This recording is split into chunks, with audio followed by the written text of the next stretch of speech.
Ce week-end à Birmingham, le parti Reform UK a tenu son congrès annuel. L'ambiance était à la fête. La formation politique d'extrême droite qui capitalise depuis des années sur la lutte contre l'immigration ne cesse de grimper dans les sondages. Cet été, le Royaume-Uni a vu se multiplier les manifestations anti-immigration, en particulier devant des hôtels hébergeant des demandeurs d'asile. Le gouvernement Starmer, de son côté, embraye en promettant de durcir encore sa politique migratoire. Comment expliquer l'ampleur de ces réactions? Bonjour Catherine Mathieu. Bonjour. Vous êtes économiste à l'OFCE et spécialiste du Royaume-Uni. Alors je le disais, cet été, comme l'été précédent, le Royaume-Uni a été le théâtre d'importantes manifestations contre l'immigration, notamment des mobilisations devant des hôtels accueillant les demandeurs d'asile. Comment vous expliquez ce phénomène? S'agit-il de quelque chose de récent au Royaume-Uni? Oui, c'est récent. En fait, l'évolution, de la situation migratoire au Royaume-Uni a depuis maintenant une vingtaine d'années, changé. Il y a eu bien sûr au début, enfin on va dire, si on repart au moment du vote du Brexit, le vote s'était cristallisé sur la question de l'immigration, Mhm. principalement en provenance de l'Union européenne, donc une immigration légale. Et depuis, la sortie du Royaume-Uni de l'Union européenne, les opinions anti-immigration se focalisent sur toute l'immigration clandestine qui arrive au Royaume-Uni. Et on voit tous les jours, hein, encore cette nuit, plus de 1 000 personnes qui traversent la Manche. Ce passage de petits bateaux qui emmènent des immigrés clandestins vers les côtes du Royaume-Uni, ça cristallise une partie de l'opinion britannique contre cette immigration clandestine, qui montre aussi que le Royaume-Uni ne reprend pas le contrôle de ses frontières, ce qui était un élément important dans le vote du Brexit en 2016.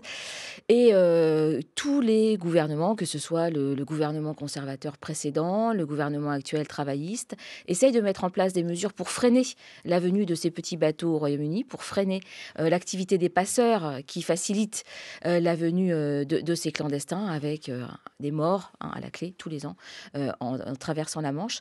Et donc ça pose la question à la fois comment contrôler, pour du côté britannique, hein, comment contrôler cette immigration clandestine. Ensuite, une fois que les clandestins ont franchi les côtes, on les accueille dans des hôtels. Et pour une partie de la population britannique, eh bien, voir ces immigrés qui sont hébergés dans des hôtels, ça pose de plus en plus de problèmes.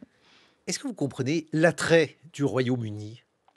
Oui, alors on peut comprendre l'attrait du Royaume-Uni pour plusieurs raisons. Mais d'une part, il y a des réfugiés ou des personnes qui souhaitent rejoindre le Royaume-Uni parce qu'ils ont de la famille qui y réside déjà, parce que c'est plus simple aussi de trouver un emploi au Royaume-Uni parce qu'on a un marché du travail qui est beaucoup moins réglementé que dans d'autres pays, en particulier de l'Union européenne, parce qu'on sait qu'on a une chance d'y avoir un emploi et de s'installer. Et puis, il y a beaucoup de réfugiés ou de personnes, de clandestins qui viennent parce qu'ils viennent de pays qui ont été d'anciennes colonies britanniques où on parle l'anglais et c'est plus facile d'aller s'installer dans un pays anglophone que dans un autre pays. Alors, il y a, comme je le disais, de plus en plus de manifestations, des manifestations diverses. D'ailleurs, on va vous donner à entendre, Catherine Mathieu, les réactions de ces Anglais de part et d'autre de l'échiquier.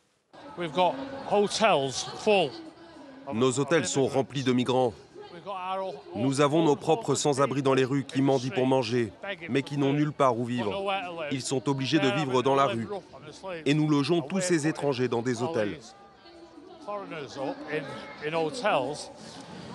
It's not an issue with migration per Ce se. n'est pas un problème lié à l'immigration en soi. C'est l'immigration illégale que la plupart des gens désapprouvent.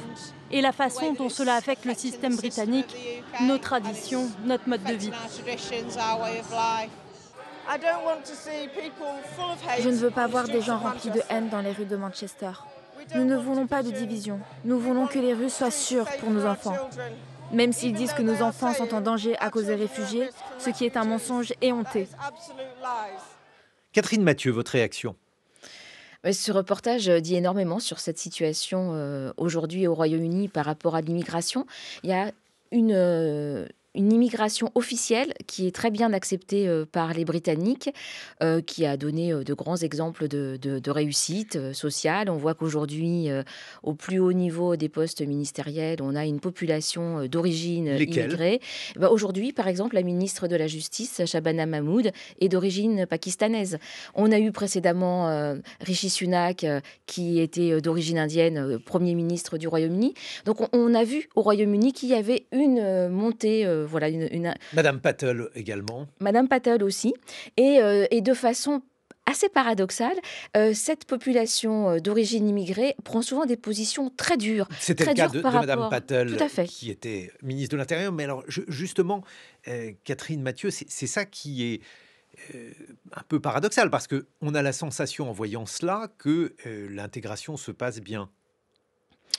On a surtout l'impression que si les immigrés sont arrivés de façon officielle, ça se passe bien, mais pour les immigrés qui arrivent de façon clandestine, on voit de plus en plus ces tensions qui montent, comme c'était retracé dans votre reportage. Et effectivement, pour une partie importante des Britanniques, c'est important que les situations soient régularisées. Bon, est-ce qu'il y a un lien entre les mouvements d'extrême droite et justement ces manifestations? Est-ce qu'elles sont spontanées? Qu'est-ce que ça veut dire d'ailleurs, spontané, selon vous, Catherine Mathieu? Ça veut dire surtout que depuis quelques années, le parti de Nigel Farage, Reform UK, monte dans les sondages. Aujourd'hui, il est en position de gagner, en tout cas tel que les sondages le montrent. Il pourrait arriver en tête de prochaines élections générales au Royaume-Uni. Il dépasse aujourd'hui les travaillistes. Je pense que c'est plutôt aujourd'hui, ce qui s'est passé, c'est que chez les conservateurs, très déçus des politiques qu'on a eues depuis au cours des dernières années, avec Boris Johnson en particulier, il y a eu une dérive vers Reform UK, un positionnement des conservateurs qui s'est droitisé, tandis que du côté des travaillistes, on a une position qui a été beaucoup plus centrale avec l'arrivée au pouvoir de Starmer. Et donc, en fait, l'échiquier politique britannique se déplace progressivement vers la droite et l'extrême droite, mais on est plutôt dans la situation malheureusement, où un parti comme celui de Farage aujourd'hui est en position de gagner des voix au Parlement. Bon, mais alors c'est quand même un peu étonnant, parce que Catherine Mathieu, là aussi, Farage est quand même l'un des artisans du Brexit, et on n'arrête pas de dire que les Anglais sont extrêmement mécontents du Brexit. Oui, et Donc ils veulent continuer à faire confiance à celui qui... Et en fait, bien que les Anglais soient en majorité mécontents du Brexit, et que Farage lui-même dise que le Brexit a été un échec, mais qu'il ajoute que c'est la faute des gouvernements conservateurs qui ne l'ont pas mis en place comme ils auraient dû le mettre, en fait, Qu'est-ce qu'ils auraient dû faire? Ah, ça n'est pas à moi qu'il faut le demander. Non, je veux dire d'après Farage. En fait, ce que dit Farage, c'est qu'on n'est pas allé assez loin en se détachant des réglementations de l'Union européenne, qu'on reste toujours très proche de ce système européen avec la Convention européenne des droits de l'homme. Donc en fait, Farage encore trop européen. C'est trop européen du point de vue de Farage. Et en fait, Farage surfe surtout sur cette immigration clandestine qui lui permet de dire, eh bien, vous voyez, on ne met pas en place des mesures suffisamment fortes pour restreindre l'arrivée des étrangers au Royaume-Uni. Alors, on n'est pas du tout dans une situation par rapport à l'Union européenne, là, mais par rapport au reste du monde. Et puis, il surfe aussi sur le fait qu'il faudrait avoir moins d'États au Royaume-Uni, qu'il faudrait baisser les impôts pour une certaine partie de la population. Il a un discours qui est très proche en fait du discours de Trump, à la fois en matière économique, en matière de lutte de l'immigration, en matière de réduire le poids de l'État dans l'économie. C'est très américain dans son approche. Bon, et alors, dans le même temps, on voit qu'il y a une certaine forme de communautarisme qui a été... qu'on a laissé, enfin, je ne sais pas qui est le on d'ailleurs, je vais vous demander de nous dire si celui-ci est identifiable, mais en tout cas, ce communautarisme, il fait que d'aucuns appellent Londres un Londonistan pour la tolérance à l'encontre d'un certain nombre d'organisations musulmanes radicales. Oui, enfin, sur cette situation... Les Britanniques ont des positions qui sont très, très ambivalentes, parce qu'on a bien vu qu'au cours du temps, à la fois les Britanniques souhaitent laisser ce communautarisme, entre guillemets, se développer, mais ce sont de façon toujours très importante de grands démocrates. Et donc, en fait, ils sont vraiment très partagés sur l'attitude qu'il faudrait avoir face à certaines positions très, très radicales. Et c'est toute la difficulté aujourd'hui du gouvernement de Starmer qui essaye de maintenir le cap sur une société britannique, démocrate, ouverte, et qui se trouve voir monter une certaine partie des extrêmes, surtout à droite. Catherine Mathieu, vous êtes économiste. Est-ce que le Royaume-Uni a besoin de migrants ? Oui, le Royaume-Uni a besoin de migrants et sa politique migratoire lui permet aujourd'hui d'avoir des migrants qui travaillent de façon choisie avec un système à points. On fait venir les immigrants en fonction des besoins qu'on a dans différentes branches d'activité avec des niveaux de salaire minimum. Sur cet aspect-là de la politique migratoire officielle, je pense qu'il y a aujourd'hui un grand consensus au Royaume-Uni. Mais sur la question de l'immigration clandestine, et aujourd'hui on arrive à probablement 50 000 personnes qui vont avoir franchi la Manche de façon illégale depuis un an. On voit que c'est sur ces points-là que le bas blesse. Très rapidement, Catherine Mathieu, c'est un mouvement qui est existant aussi dans d'autres pays, l'Australie, l'Espagne, ce mouvement de refus de l'immigration. Oui, surtout un refus, encore une fois, de l'immigration non choisi.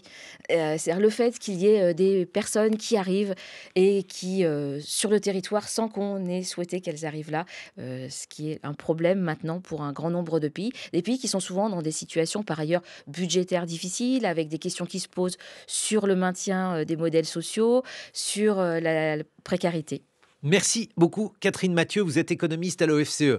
Dans une dizaine de minutes, on va évoquer la situation au Proche-Orient. Nous serons en compagnie de Jean-Pierre Filu. Il a notamment publié un historien à Gaza.